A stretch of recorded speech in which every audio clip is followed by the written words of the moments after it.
Hi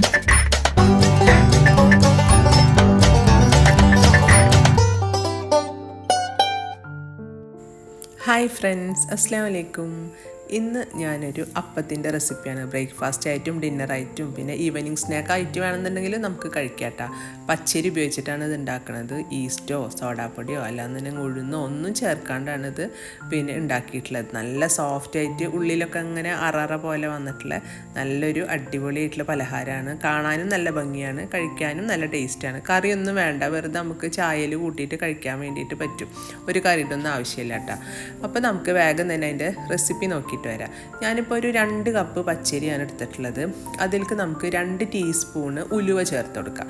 നന്നായിട്ട് കഴുകി വൃത്തിയാക്കിയിട്ട് കുറച്ചധികം വെള്ളം ഒഴിച്ചിട്ട് നമുക്കൊന്ന് കുതിരാൻ വേണ്ടിയിട്ട് വെക്കാം. ഇപ്പോൾ രാത്രിയാണ് രാവിലെ കുതിരാൻ വേണ്ടിയിട്ട് വെക്കാം. എന്നിട്ട് നമുക്കത് രാത്രി ഒരു വൈകുന്നേരം ആവുന്ന സമയത്ത് നമുക്ക് അരച്ചെടുക്കാം.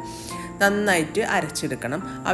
ഈ വെള്ളം മാറ്റിയതിന് ശേഷം വേറെ വെള്ളം ഒഴിച്ചിട്ടാണ് നമുക്ക് അരച്ചെടുക്കേണ്ടത്. ഞാനിപ്പോൾ 2 ബാച്ചായിട്ടാണ് അരച്ചെടുക്കുന്നത്. ആദ്യത്തെ ബാച്ച് ഇട്ടതിന് ശേഷം അതിലേക്ക് ഞാനിപ്പോൾ ഒരു 3/4 കപ്പോളം വെള്ളം ഒഴിച്ച് കൊടുത്തിട്ടുണ്ട്. എന്നിട്ട് നന്നായിട്ട് അരച്ചെടുക്കുക. ഒരുപാട് വെള്ളം ഒഴിച്ചിട്ടുണ്ടെങ്കിൽ നന്നായിട്ട് അരഞ്ഞു കിട്ടില്ല. അതുകൊണ്ടാണ് കുറേശ്ശെ വെള്ളം ഒഴിച്ചതിന് ശേഷം അരച്ചെടുക്കുക. അപ്പോൾ ആദ്യത്തെ ബാച്ച് അരച്ചെടുത്തിട്ടുണ്ട്. രണ്ടാമത്തെ ബാച്ച് അരച്ചെടുക്കുമ്പോൾ അതിലേക്ക് 1/2 കപ്പ് ചോറും കൂടെ ചേർത്ത് കൊടുക്കണം. നമ്മൾ സാധാരണ ഉള്ള ചോറുണ്ടല്ലോ, അത് 1/2 കപ്പ് ചേർത്ത് കൊടുക്കുക. ബാക്കിയുള്ള വെള്ളം കൂടെ ചേർത്തിട്ട് നന്നായിട്ട് അരച്ചെടുക്കുക. ഏകദേശം ഇതിലേക്ക് വെള്ളം വേണ്ടി വന്നിട്ടുള്ളത് ഒരു 2.25 കപ്പ് വെള്ളം വേണ്ടി വന്നിട്ടുണ്ട് കേട്ടോ. അപ്പോൾ ഓരോരുത്തരെ അരിയുടെ അനുസരിച്ചാവും വെള്ളത്തിൻ്റെ അളവുണ്ടാവുക. എന്നിട്ട് കൈ വെച്ചിട്ട് തന്നെ നന്നായിട്ടൊന്ന് മിക്സ് ചെയ്തെടുക്കുക. കൈ വെച്ചിട്ട് തന്നെ മിക്സ് ചെയ്യണം കേട്ടോ. അതാവുമ്പോഴാണ് നന്നായിട്ടൊന്ന് സോഫ്റ്റ് ആയിട്ട് കിട്ടുള്ളൂ.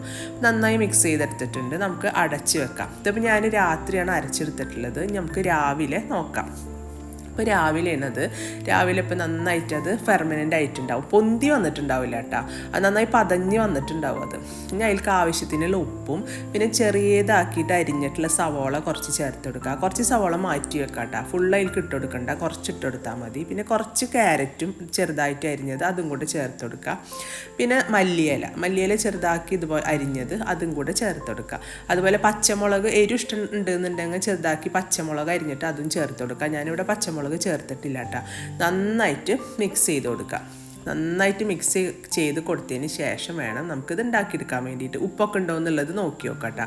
നമ്മളിത് ഉണ്ടാക്കുന്നത് വെള്ളപ്പത്തിൻ്റെ ചട്ടി ഉണ്ടല്ലോ, അതിലാണ് ഉണ്ടാക്കുന്നത്. കുറച്ച് വെളിച്ചെണ്ണ തടവി കൊടുത്തിട്ടുണ്ട്.